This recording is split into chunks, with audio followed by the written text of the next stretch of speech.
পুরান ঢাকা মানে ইতিহাসের ভেতর হাঁটা। আজ আমি এসেছি চকবাজারে, যেখানে ইতিহাসের আরেকটি নতুন অধ্যায় তৈরি হতে চলেছে। এই পুরো ভিডিও জুড়ে তা দেখানো হবে আপনাদের মাঝে। এই জায়গার পাশে ছিল ঢাকার পুরনো কেন্দ্রীয় কারাগার, এক সময়ের নীরব সাক্ষী। শত বছরের স্মৃতি আর ইতিহাস বহন করছে এই এলাকা। চকবাজার নিজেই মুঘল আমল থেকে ব্যবসা আর সংস্কৃতির কেন্দ্র হিসেবে পরিচিত। এই ঐতিহাসিক পরিবেশের মাঝেই তৈরি হচ্ছে একটি নতুন স্থাপনা। কাজ প্রায় শেষের দিকে, কিন্তু এটাকে সাধারণ কোনো আধুনিক ভবন বলা যায় না। পুরো নির্মাণে রয়েছে এক ধরনের প্রত্নতাত্ত্বিক ছোঁয়া।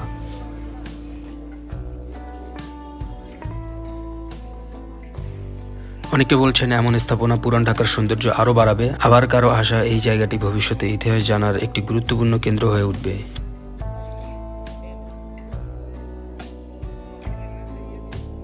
এক পাশে অতীতের স্মৃতি, অন্য পাশে ভবিষ্যতের প্রস্তুতি।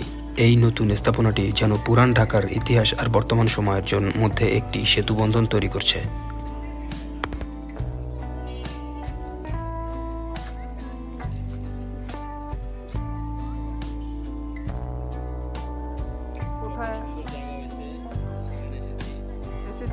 সময় বদলায়, শহর বদলায়, কিন্তু ইতিহাস যদি সম্মানের সাথে ধরে রাখা যায় তাহলে সেই পরিবর্তন হয়ে ওঠে আরও অর্থবহ। চকবাজারে এই নতুন স্থাপনাটি হয়তো তেমনই এক গল্প বলবে।